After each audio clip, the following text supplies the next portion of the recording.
بسم الله الرحمن الرحيم، وبه نستعين، والصلاة والسلام على أشرف المرسلين سيدنا محمد وعلى آله وأصحابه الأخيار وسلم تسليما كثيرا. ازيكم حبايبي؟ عاملين ايه؟ وحشتوني يا أحلى حبايب وأحلى متابعين. زي ما انتوا عارفين وبدون مقدمات، أنا أغيب واجي أطلع أعمل فيديو، وياريت يكون الفيديو النهاردة فيديو حلو ويلاقي تفاعل من اخواتي وحبايبي ربات البيوت قبل اللي في الشارع، لان انا والحمد لله بتحدث بلسان كل ربات البيوت والموظفين واصحاب المعاشات وذوي الاحتياجات الخاصة والام المعيلة وتكافل وكرامة وكل طوائف المجتمع اللي انا منهم.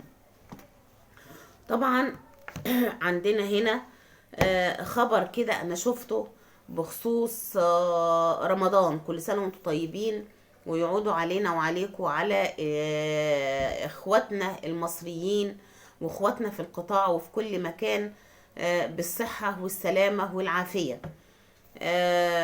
طبعا المتحدث باسم وزارة الأوقاف كان في خبر كده منشور على السوشيال ميديا بيقول ان هم هيمنعوا الأذان في رمضان، أذان قرآن المغرب وأذان الفجر. خبر كده داير، فأنا استغربت الخبر دوت. فكان عندنا هنا ما إني تحققت من الخبر، أسامة رسلان المتحدث باسم وزارة الأوقاف عن قرار منع قرآن المغرب والفجر عبر مكبرات الصوت. طبعا يا جماعة، شهر رمضان شهر القرآن في الأول في الآخر، كل سنة وانتم طيبين. بس لا صحة لهذا الكلام. يعني المتحدث باسم وزارة الأوقاف طلع وقال لك لا يا جماعة، هي كل حاجة زي ما هي، اللي هيحصل في رمضان ده زي ما حصل في رمضان قبل كده. مفيش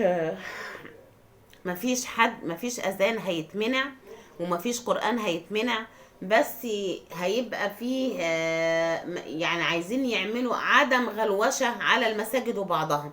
يعني المسجد ما يبقاش فيه مكبر صوت خارجي، يبقى فيه مكبر صوت خارجي واحد، ومن جوه مكبرات صوت كتير على حسب مساحة المسجد ومكانه، وهل فيه مسجد قريب منه او بعيد. لو فيه مسجدين قريبين من بعض ما يحاولوا ما يغلوشوش على بعض، بحيث ان كان زي ما بيقولوا كان فيه طيارات قبل كده من الناس كانت حابة ان هي تركب الموجة. وبيقول كمان الناس دي اللي هي كانت حابة تركب الموجة، فكانت بتعمل مكبر واثنين وثلاثة، وهم يعني كانوا هم المسؤولين عن المساجد. طبعا هو طلع ونفى الحاجات دي. الوضع يبقى كما هو عليه. المسجد دلوقتي زي ما هو، اذان العصر هيذن في ميعاده، والمغرب وقرآن المغرب في ميعاده، وكل حاجة زي ما هي، زي ما كان رمضان اللي فات واللي قبله. وطبعا انتوا عارفين ان شهر رمضان شهر التراويح. معظم ستات البيوت بتروح تصلي صلاة التراويح.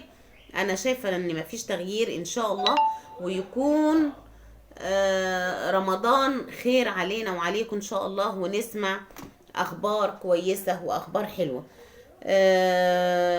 فيه بقى المتحدث او النائب علاء عبد النبي اثار موضوع الايجار القديم في البرلمان، وتحدث عن الغاء المادة 2 وبعض المواد اللي هي غير دستورية في قانون الايجار القديم 164 لسنة 2025.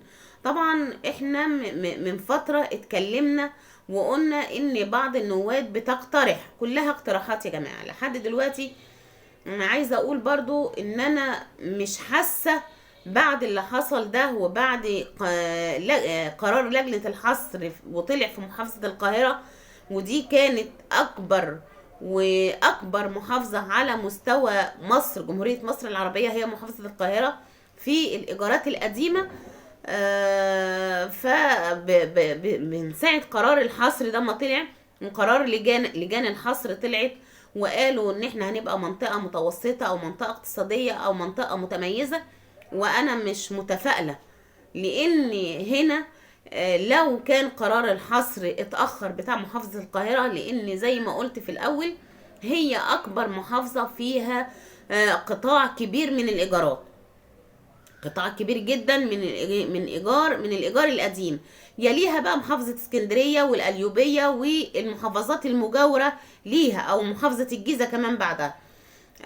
المحافظات دول، وفعلا بدأت الناس تطبق قانون الإيجار القديم، والناس ابتدت دفعت الزيادات من شهر فبراير اللي احنا فيه ده، شهر 2 في محافظة القاهرة. وناس كتير حواليا دفعت الإيجار. الناس متضررة جدا من موضوع الإيجار يا جماعة، الناس متضررة والله العظيم. في واحد بعت لي او واحدة بعتالي بتقول لي انا بدفع 4750 جنيه. ليه؟ مش عارفة يعني. هي ساكنة من سنة 90 تقريبا، او بدون تفاصيل يعني. وفي واحد بيقول زيادة 15، يعني انا هدفع ايجار 15000 جنيه. ليه؟ هو كان يعني كان ساكن بكام؟ ال20 ضعف دول كام يعني؟ او ال10 اضعاف دول كام؟ مش عارفة. فالناس في صدمة قبل رمضان. يعني يا جماعة انتوا زي ما احنا عارفين وانتوا عارفين والناس كلها عارفة ان من 2017 ما عندناش تعداد، يعني ما عندناش حصر لأي حاجة في اي حاجة. لسه التعداد السكاني او الحصر اللي هيعملوه في 2027، يعني السنة الجاية لسه. فعايزة اقول ان الحكومة استعجلت وطبخت القانون، وهي ما تعرفش حاجة عن الشعب، هي بعيدة كل البعد عن الشعب. مين صاحب القرارات دي ومين اللي حط بنود القانون؟ انا عايزة نفسي افهم واقعد مع المجموعة، مجموعة البرلمانيين او مجموعة القضاء او مجموعة المحامين اللي شرعوا القانون، اللي حطوا مواد القانون. مش فاهمه انا يعني، والله عايزه اوصل لحد فيهم اقول له بناء على ايه انت، زي ما قلت لكم نفسي اقعد معاهم واقول لهم انتوا بناء على ايه حطيتوا 20 ضعف و10 اضعاف ومده ال7 سنين للسكني ومده ال5 سنين للتجاري. انا نفسي افهم يعني، هل انتوا مش مصريين ولا انتوا مصريين ومش عايشين عيشتنا؟ يعني انتوا مش شايفين؟ انا كان نفسي بقى الناس اللي حطت القانون ده ووافقت عليه ورشحت بنوده يروحوا كده وزارة التضامن ويشوفوا المعاشات عاملة ازاي، يروحوا بنك اللي هو بنك ناصر الاجتماعي ويشوفوا الناس بتقبض بعد القروض اللي واخداها معاشات كام.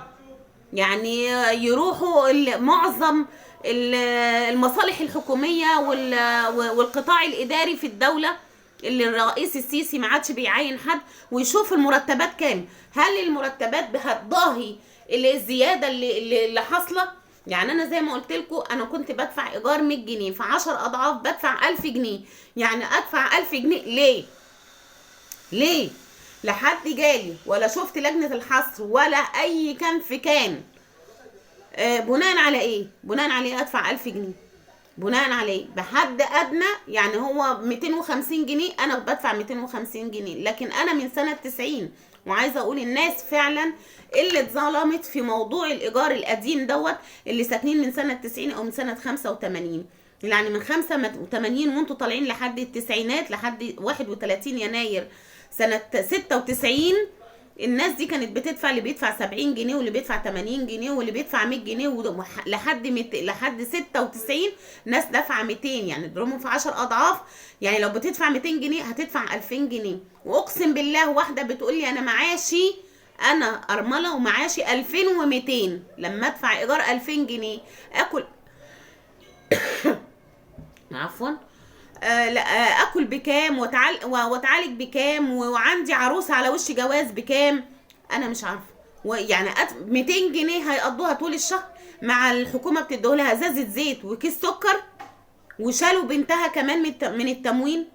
يعني انا مش فاهمه الحكومه دي ولا الرجال المسؤولين اللي مسؤولين عن الدوله وعن الشعب دول عينيهم فين؟ النواب دول عينيهم فين؟ اللي ناجحين بالتزوير، اللي راشين ودافعين فلوس. عشان ينجحوا ويخشوا البرلمان. كرسي البرلمان السنة دي كان ب70 مليون جنيه، دافع كده على الترابيزة 70 مليون جنيه عشان يخش البرلمان. المشكلة